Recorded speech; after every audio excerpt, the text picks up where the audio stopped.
and welcome to Scale Your Sales podcast. My next guest is an expert in emotional intelligence and sales leadership. She has been named by Salesforce as one of the top 8 influential sales experts of the 21st century. Published in 6 languages, Colleen is the author of Emotional Intelligence for Sales Success and also Emotional Intelligence for Sales Leadership. Welcome to Scale Your Sales podcast, Colleen Stanley. Thank you so much for having me, Janice. I'm thrilled to be with you this morning.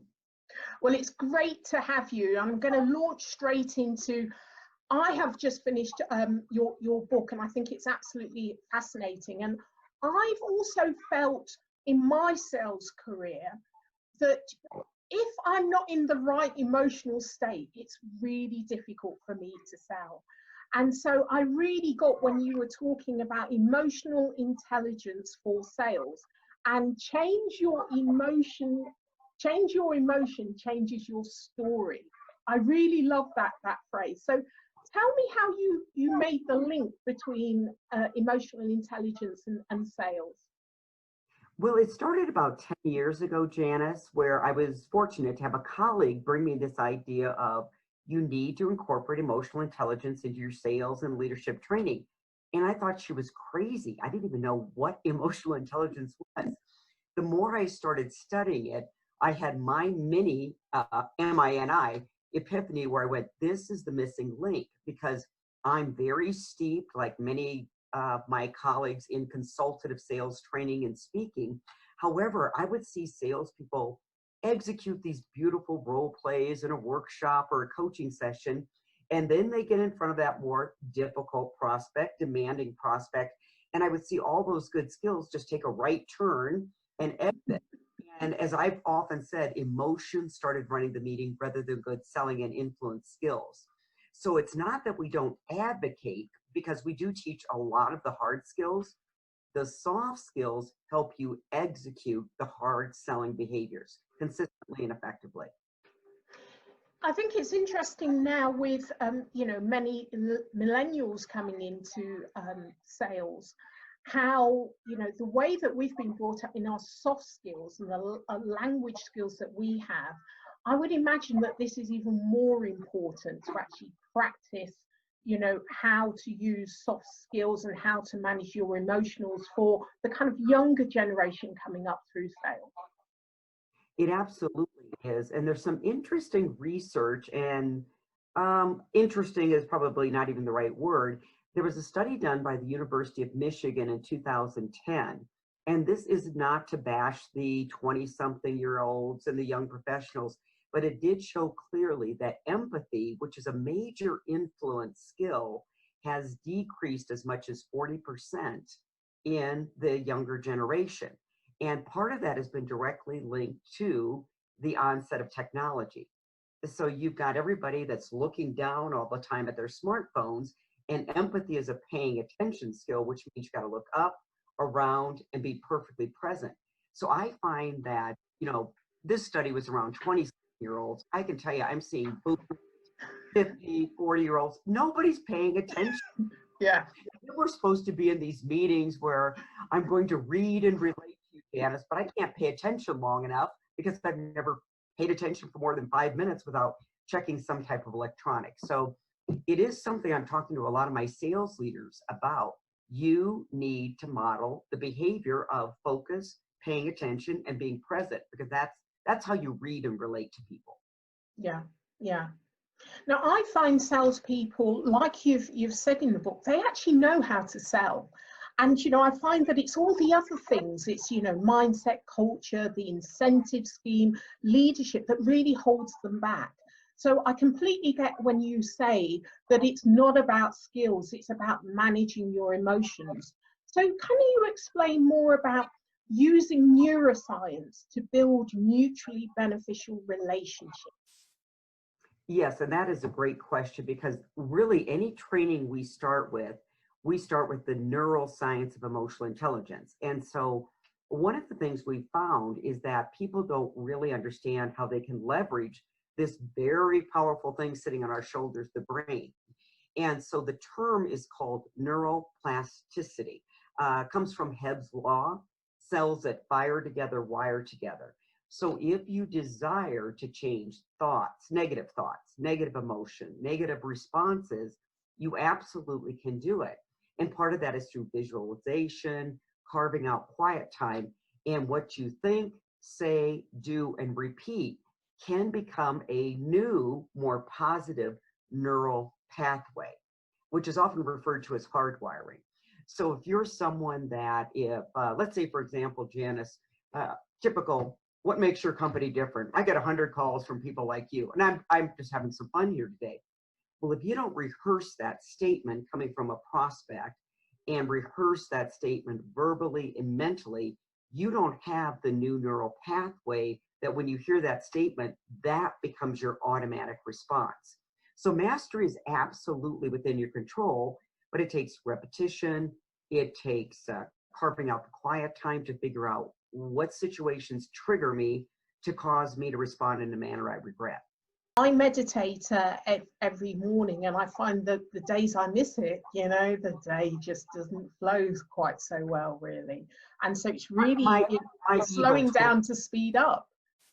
Yes, and I've adopted, I started with carving out quiet time, and that's what I always encourage people. Start with 5 minutes, and then you'll find you develop a new addiction. And because if you start with gratitude and how you want to show up, your brain actually releases the hormone of dopamine, that feel-good hormone. So you actually get addicted to your quiet time, setting good intentions there. So I'm like you. I have a meditation practice now, and it's been a game changer. Yeah, yeah. And it's so simple. They need to teach it in schools, really, really simple. Yes, I serve on a nonprofit board, and that is their mission. They teach social and emotional intelligence to junior high and high school students. Okay, brilliant. So tell me more about the book you've just published, Emotional Intelligence for Sales Leadership. Now, what are the differences between, sales success and sales leadership? What are the extra kind of strategies that come into play? So thank you for asking, because I'll do a shameless plug here. It's going to be launched in June 2020. The first section of the book, Janice, was written on how do you hire emotionally intelligent salespeople? Because often in the hiring process, we do vet for the hard skills, industry experience, number of years in sales, very important. But if you start, really running like a sales management workshop and you say, what's the worst hire you've ever had? You don't hear selling skills or lack of. You hear not a good team player, bad attitude, didn't care about working with other departments, right? And those are all the soft skills. So the first part of the book is dedicated to how do you interview for assertiveness, impulse control, emotion management. The second section of the book then is devoted to helping sales managers teach these soft skills, because they can be very theoretical and everybody, it sounds good, but then how do I actually do it? So for example, empathy, which I'll mention again, we actually give them a framework for teaching their salespeople how to be truly empathetic on a call. And then the third section is really fun because we turn the mirror back and say, okay, how about you? How are you showing up from an emotion management piece, being assertive rather than aggressive? How's your empathy in coaching conversations? So I hope it's going to be a good read. I said in the book, one of my chapter titles was what they don't teach you at traditional sales management school, because we teach a lot of the pre-briefing calls, debriefing. I love the mechanics of sales coaching, but again, if your seller isn't doing something, there might be a lack of a soft skill that you need to know how to teach and develop to improve the outcomes. I wonder, do you find that there's a difference between men and women in terms of the soft skills that they have and have developed, because you can learn it, but they've just developed naturally? Have you found that there is a difference between the genders? And I know we're being brushstroke here, but I think that's a fair question. I will tell you from what my participants have said. The men always raise their hand and say, well, I'm not good at empathy. Just ask my partner or spouse. So they're like, I'm guilty. But everybody can learn it.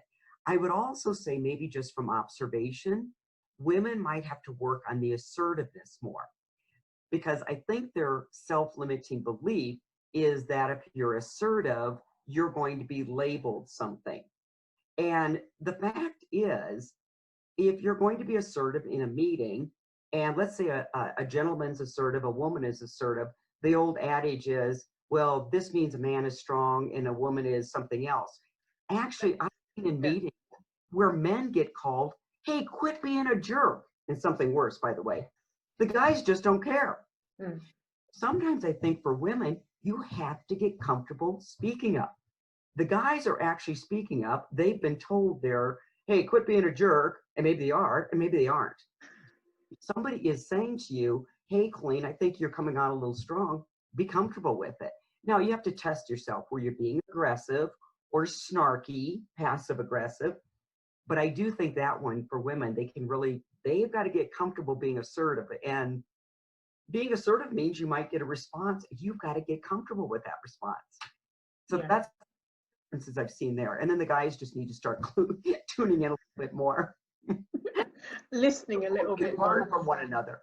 Not fixing problems.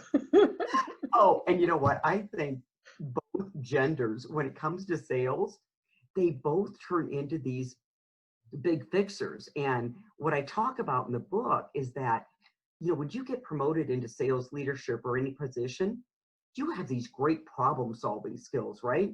So your seller brings you an issue and you immediately start solving the problem. And you didn't show a lick of empathy, like, wow, that must be discouraging. You must be feeling like nothing you do matters. And so it's the old empathy first, and then apply your good problem solving skills. So that all requires, the term is self-awareness. Know thyself, because that which you're not aware of, you're bound to repeat. So we talk about that a lot in the book. Become aware of how you're showing up.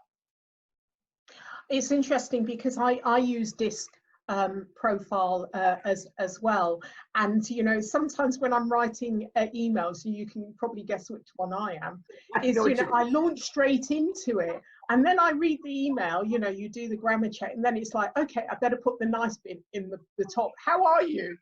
Because and if you are not aware of that, and we're so busy, we've got all this inbox, and then somebody receives that email and they're like, well, did I do something wrong? Yes, that's a great example of it. Absolutely. So what do you think B2B sellers, do you think that they have shifted enough to be more empathetic of the buyer's world and more customer centric? No. Well, that one's done. We're done with that question. Yeah. And part of it is empathy, again, is this paying attention skill. So I think what gets in the way is you've got this quota over your head, and you have a hard time slowing down to think about, okay, what's the day in the life of my customer? What problems are they experiencing? But the thing in writing, I would say good copy, I call it sales copy, whether it's a voicemail you're leaving, an email you're crafting, or a LinkedIn outreach, sales copy is a skill set, and most sellers have not been taught that skill set. So they tend to, without knowing it, default to what they do, messaging, and very generic messaging.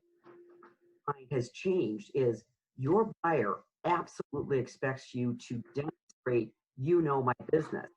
So when we go in and work with companies on value propositions, we say you've got to customize this by the industry, the buyer, the life cycle, the trigger events, perhaps their competitor. And so you can't just have a one-size-fits-all approach. And I still see way too many generic prospecting. So these poor sellers are working really hard. And as one of my colleagues said, it was the funniest statement. She said, yeah, I love all the technology tools we have. We're just speeding up the amount of crap we're sending out. Well said. Well said. Oh, that's really funny.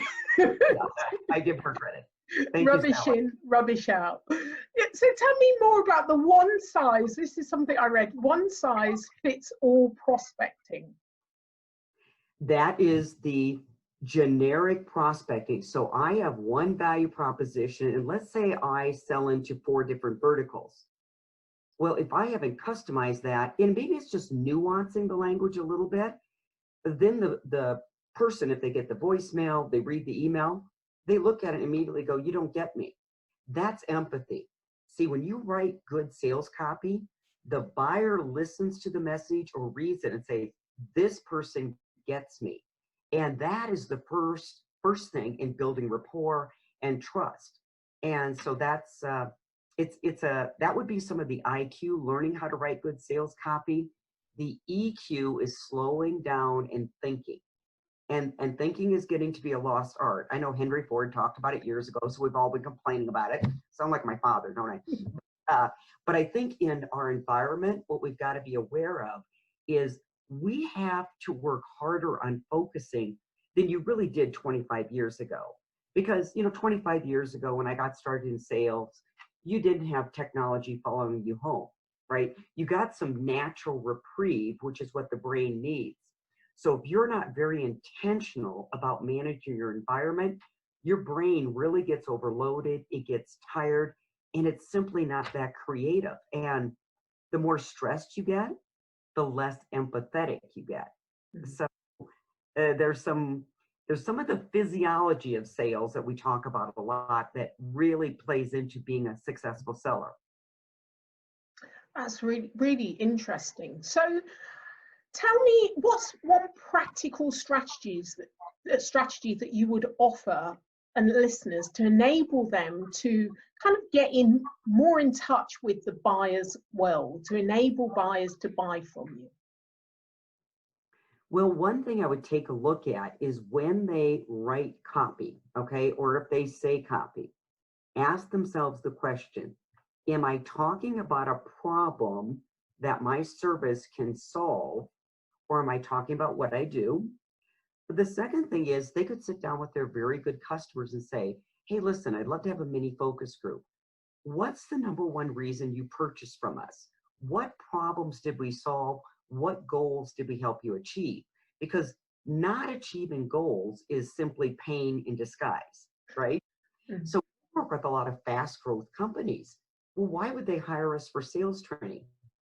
The pain is we're growing fast. We can't onboard our people fast enough, and we know we're leaving money on the table, even when they have good growth. Do you see the pain there? And so I think it also is carving out the quiet time, like you and I've talked about, and sitting and thinking. Yeah. Is this person, what's their personal pressure points they're receiving from competitors? I hear from a lot of sellers, Janice, some of them are simply, how do we keep up with everything? Mm-hmm. So fear of not being relevant is alive and well out there. So those are tips. Excellent, excellent. So, you've been in the sales environment for a while. What's your perspective in terms of diversity in sales? It's interesting, and that one is coming up more and more. I would say diversity is number one, diversity in thought, which can come from obviously having a diverse team. And the research is pretty clear. Having a diverse team, whether it's ethnic, race, gender, is positive because everyone brings their background and perspectives. However, the diversity, I believe, needs to start before you get into the workplace.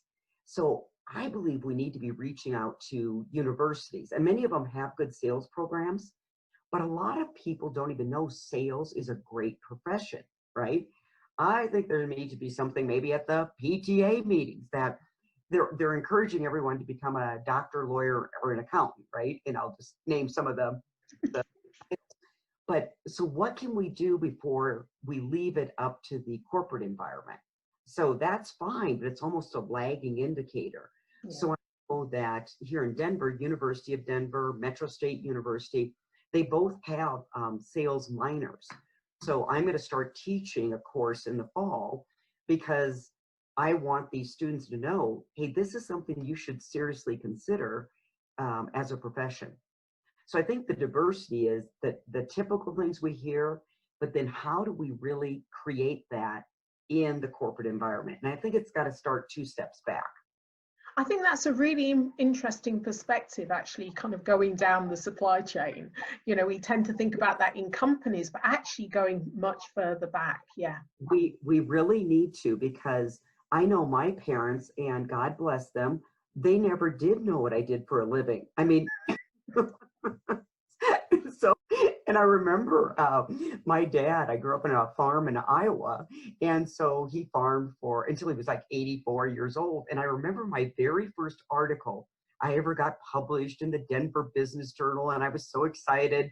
And I had done it as an analogy on what I learned from growing up on a farm to sales. And so he gets done reading the article and he looks at me and he says, "Just what do you do?" So sincere. And then he saw the look on my face, right? And then he said, "Well, you've never asked for money. You must be okay." I was like, who is asking for money around here? Yeah. So right there, they didn't even know that sales was a possibility. So I think there's ways to really not complain about what we don't have. It's to focus on how do we get more of what we want, which is more people in sales, women, race, color, gender, backgrounds, all of that, because it's a wonderful profession. Yeah, excellent. So, you know, if you're on a desert island on your own, what's the one thing you would take with you? An inflatable lifeboat. You don't want to be there for long. I will do my meditation time on my own. I do not need to be Tom Hanks in whatever that movie was. I can't remember. Yeah, you want to get out of there as fast as possible. That's brilliant. Colleen, how can the listeners get hold of you? You know, a great place to go is our website. We have a lot of free resources under resources, and that website is salesleadershipdevelopment.com. And so we welcome you to go there. We have a weekly blog, and so we have got lots of good tips for sellers and sales managers there. So we'd welcome you to become part of our emotionally intelligent sales community. So thank you for being a guest on Scale Your Sales podcast. Really appreciate it, Colleen. The privilege has been mine. You are delightful. Thank you. Thank you.